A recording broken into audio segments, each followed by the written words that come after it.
Okay, dudes and dudettes, it's been a while, but I'm back on the bonnet. I need to get this carboned up today, need to get it laid. Not I need to get laid, I need it to get laid. So as you know, I wet lay it. Got a load of equipment ordered in from Easy Composites, which I might add are absolutely bang on the money. They're just a really good company to deal with, so feel free to check by their thing, their site. I don't get anything out of it, but these guys are good guys, they're pros. Back on the bonnet. So John has done a spectacular job for me. He's really good at this. I'm not. So basically he sanded it all back. This thereabouts, the scoop's kind of thereabouts. There's a few bits of filler where unfortunately we put it aside for a little while, hence the layup, and it cracked. So it cracked around these areas here. So I've literally just put a skim in there with my fingertip. A couple of little bits here. While I had the filler out, I thought, what the hell, might as well fill these bits as well. So I've got them done. Just boxed up the hole. Doesn't particularly matter, I don't care. I'm still using these holes on the new bonnet. I've got the little plaque that goes around it, and that's where it takes air in for the turbo, or did. So I'm gonna keep that still. I don't want a smooth flat bonnet. One of the issues I'm gonna have, I think is gonna be a problem, is these letterings. Unfortunately, you can get the, I think it's the F and the D out, but aside from that, as you can probably see, it's solid. There's actually no way of getting to it. So instead of drilling the bonnet, I'm going to throw caution to the wind and try to mould around that, because this time we're going to vacuum bag it down. So it's my first time vacuum bagging it down. I've got a few bits and bobs. I'm going to try it this way. I've bought the correct pink gear. This ain't the actual gear, it's a little bit old, but I've got new stuff. Then I've got some peel ply, I believe, with the holes in it, so that the resin can get sucked out. Then it will go onto some kind of gauze. And then this is going to be like the bag. These are just normal clothes bags, but you get the valve with it, meaning this. So I'm kind of hoping this does its job. Only time will tell. But yeah, just waiting for this stuff to go off. Once that gear goes off, very light sand. Then I'm going to bag underneath, I think, because it's going to stay on these stands. And then go from it from there. Possibly there's the boot lid there. While I'm sort of wet and got the made up stuff, I might as well bang another line on that, because I think it needs it. I think this needs another sheet. I'm just not quite content. It's lighter, right? I mean, she weighs nothing, but it's practically see-through. That's no good. I've got all the mounts. I've also got the bonding agent to bond the two sides together, because they're literally, you can see they're just clipped together here. So yeah, that's kind of where I'm at. I'll keep you updated on this. Okay, so I've set out my little clean working area, or cleanish working area, for cutting the carbon, getting it all ready. We're now at this point, so I've filled the holes, sanded it back as best I could. They're pretty good, thereabouts. Oh, cheeky. Done these bits, a couple of other little side bits, these bits. Masked up the holes. I will be using these holes. I've got the A barriers to go back over, and I'll just drill the hole. It's just a little bit of carbon, and that's fine. I want it a little bit lower because I don't want it to protrude. So that's fine. And now it's time to bag her up. So when I say bag her up, I cover this in the quick release stuff, the pink gear, which is over there in the box. And then I'm going to start cutting up the fibre so it's correct, and then we start mixing up some resin and off we go.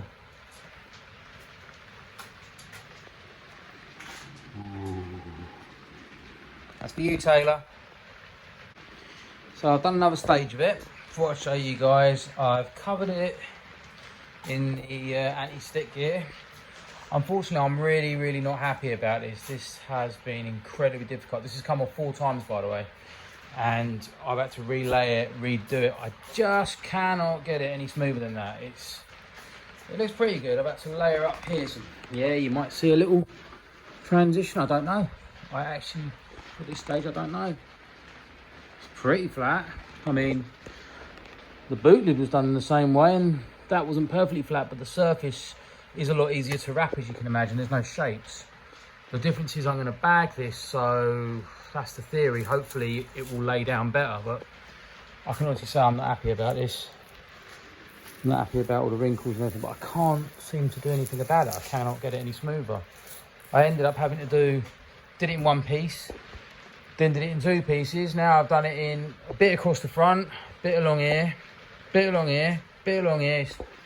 It's poor really, I'm not happy at all about it, but we'll see how it comes out. I need this done, and it's not for concourse. You know, so hopefully it'll come out, you know. It's only going on an old Falcon at the end of the day. This ain't no Porsche, so it should all be good. So guys, got all my bits cut up as I showed before. I've now sort of tacked it down, if you like. Just a little bit of spray adhesive. I use this gear here. Got that from around the corner. I'm not totally happy about these. There's nothing I can do about that. I'm not prepared to chop up the bonnet to get to them. So they are what they are. They'll have to be painted in or something, but the rest of it seems okay. Not wet in yet, of course. I didn't show you me doing it, but basically you see here, just a little bit of insulation tape. It just tucks it under, keeps it out of the way, keeps the line sort of fairly straight. Once you wet it, it all holds back anyway, so it's not a problem. A little bit there, I cut it a bit short, but it's fine. This is the first layer, so it's all good. Doesn't look too bad. You can see here, snagged a bit, but it doesn't matter because you have to remember, I build on top. So this is the first layer. This isn't like a decorative layer, if you like. Not that it matters because I'm painting it.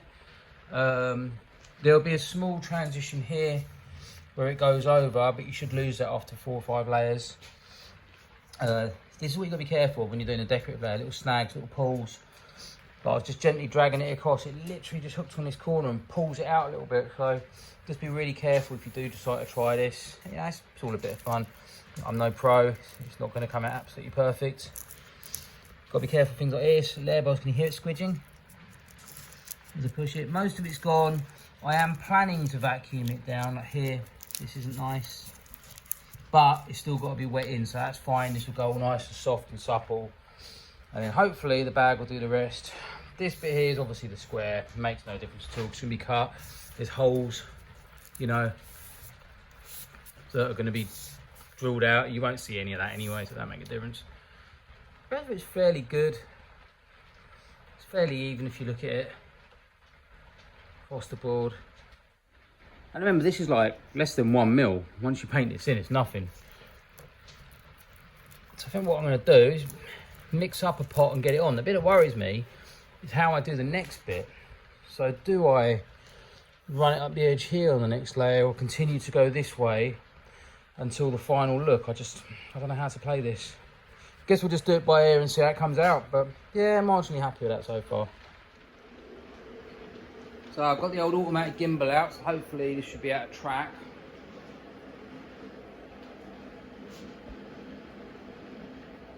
See how this works. I don't really use this much.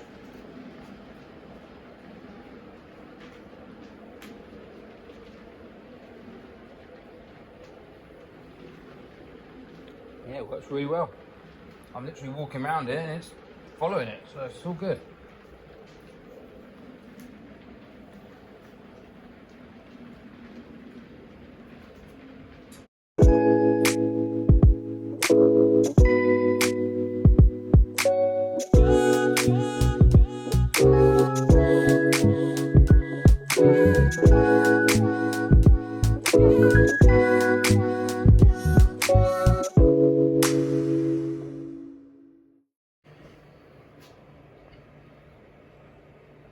So again, that's first layer down.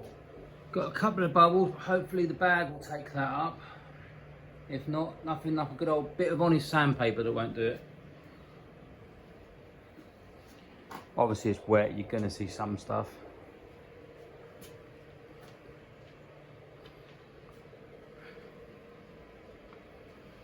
Not too bad, it's not too bad at all. See, now it's wet, it's starting to go a little bit, but I'm hoping the bagging process will do it. I've used a slow curing resin, so that's going to take forever to go off. I mean, it's warm in here, but that will take forever. What we'll do is we'll get another piece on now.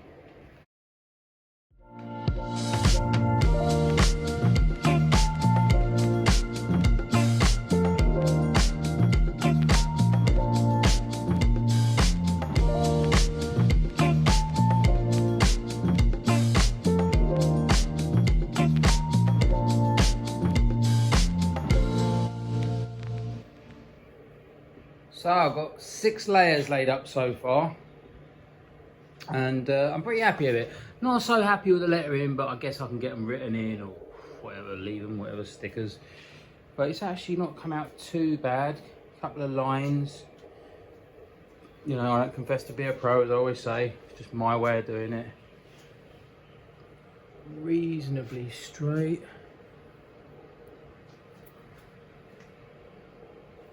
Still planning on bagging it, but I haven't worked out how I'm going to do that yet. I'm thinking of doing the decorative side of it now. I've got more carbon there, and this stuff's the stuff from Easy, so that's the soak away gear. Yeah, I think this is the way forward. In fact, this is how I've had to do it. I just don't know whether I should go along this way now, with 2 pieces and then the join in the middle. But man, this ain't easy to do. I've not done this before. So we'll have to give that a go. Have a little measure up, see where the middle is. Okay, so I've skipped a couple of stages here. I V-weaved it as best I can. It was incredibly difficult to do, to be totally honest with you. I'll take my hat off to anyone who can do that. Forgot a little trick where I was meant to glue the edge before I cut it, and that keeps it from fraying. So unfortunately, the centre's not as nice as I hoped. This is the porous bag now. As you probably see, I don't know if you can see it, it's tiny little holes in this, so that the resin can seep through when vacuumed down. Yeah. And I've tried to get it as taut as possible, but I kind of can't. Then you've got this bit here, which is your bit that sucks up the resin. Then I'm going to wang it in a bag, hoover it down and see what we get. Bear with, it's getting late now, pitch black out there and I want to get home. Well, that seems to have been a complete waste of a day and an incredibly expensive exercise. So basically it turns out these bags are a complete sack of shit. When they come to you, they come folded, extremely folded. And I made a mistake and I hold my hands up, they were double folded. So I've now made a bag that was double bagged, so to speak. So then I took it all apart, and being on my own, it's not that easy to lift this. So I remade a bag again, using the clothing bag valve. And still, I mean, I know how you're meant to do it. No bubbles, no air, no nothing. But let me tell you, it is very, very difficult to do that on the floor. And it just hasn't panned out at all. I've tried to vacuum it down. There's clearly a leak somewhere. I've just got to hope that underneath there is not too bad, or at least usable, because now I have no idea at all. Really massively disappointed though. I think, like, for all the time this has taken, and it's a hell of a long exercise, it's just shite, really, to be totally honest. I'm really, really disappointed in that. I can't believe it. To get to that stage, I've V-weaved it, made it as best I can, and then for that to happen is pretty damn disappointing. But, well, we'll see if it dries out. Maybe it's usable, maybe a scrap. I just don't know. But I think it's time to call it a day. It's 10 o'clock at night. I sort of started at, when did I start? 10:30. I think that's long enough to do one bonnet. That's me out.